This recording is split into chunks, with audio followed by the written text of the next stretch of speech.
અંજારના દેવળિયા નાકા નજીક આવેલા નોડે ફળિયામાં 65 વર્ષીય વૃદ્ધ આદમ ઇસ્માઇલ નોડેની હત્યા કરવામાં આવી છે। આ ઘટના કૌટુંબિક વિવાદના કારણે બની હોવાનું સામે આવ્યું છે। મૃતક આદમ નોડેના 3 ભાણેજ અને બનેવીએ ધોકા વડે હુમલો કરી તેમને મોતને ઘાટ ઉતાર્યા હતા। પ્રાથમિક તપાસ મુજબ બંને પરિવારો વચ્ચે લાંબા સમયથી કૌટુંબિક વિખવાદો ચાલી રહ્યા હતા। મૃતક આમદે પોતાની પુત્રવધૂને આરોપીઓના ઘરે જવાની અને તેમની સાથે સંબંધ રાખવાની મનાઈ ફરમાવી હતી।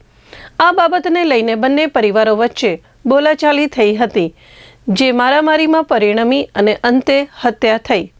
અંજાર પોલીસે આ ઘટનામાં આરોપીઓ અકરમ નોડે, ઇલિયાસ નોડે, હુસૈન નોડે અને ઇકબાલ નોડેને રાઉન્ડ અપ કર્યા છે।